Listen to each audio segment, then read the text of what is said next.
Белгісіз қалсаң, дертті болсаң, саумал іш. Ол адам ағзасын емдейтін бірегей дәрумен. Саумал жаңа сауылған бие сүті. Адам ағзасына тез сіңіп, түрлі асқазан ісік ауруларына ем. Қан құрамын реттейді, тіпті белсіздікті жояды дейді мамандар. Ендеше саумал деген не нәрсе? Саумал жаңа сауылған бие сүті. Дәмі тәтті, көпіршіп тұратын, жұмсақ әрі тез сіңетін қасиеті бар биологиялық табиғи өнім. Ол физикалық және химиялық құрамы жағынан ана сүтіне өте жақын болып есептеледі. Бұл тұрғыдан алғанда ешкі сүтінен де жақын. Саумалдың құрамында белок, амин қышқылы, тез еритін май, оттегі және организмге керек кальций, натрий, фосфор, калий, темір, магний, бром сияқты минералды дәрумендер бар.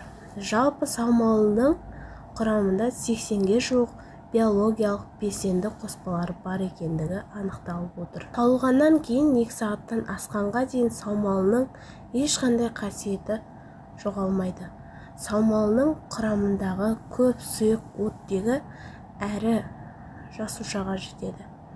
Адам организміне тез сіңіп қана қоймай, түрлі асқазан жараларына, ісік ауруларына ем, өкпе, бауырды қуаттандырады, қан құрамын реттейді. Сонымен бірге белсіздікті жойып, генді қалпына келтіру рөлі бар.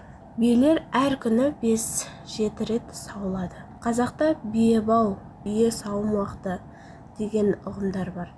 Биелер таңертеңнен бастап әр 2 сағатта бір сауылады. Сауылып болғаннан кейін құлындарымен бірге жайылысқа жіберіледі.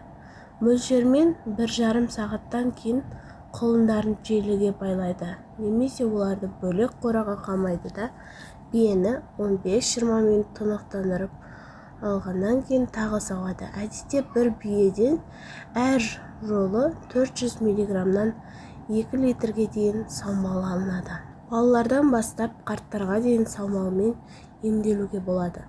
Саумал адам ағзасындағы дағдарысты емдеп, ағзаның өзіндік гендік кодын табуға көмектесетін таза табиғи өнім. Әсіресе намысшыл да, таза сергек те жүйрек жылқы түлігінің сүтінде өз гендік коды бар. Ол адам ағзасында сондай гендік кодты табуға жетелері анық. Міне бұл жылқы мінезді қазақтарға өте ұнайды.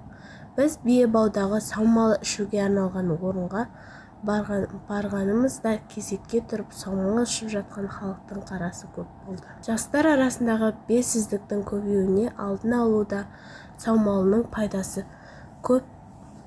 Бұл түрлі биологиялық не химиялық дәрілерді пайдалануға қарағанда ешқандай қауіпсіз әрі табиғи түрде ұрпақтың денсаулығына да оң ықпал етеді деп. Видеоның соңына дейін көргендеріңізге рахмет. Тіркеліп, лайк басып, қоңыраушаны басып кетіңіздер.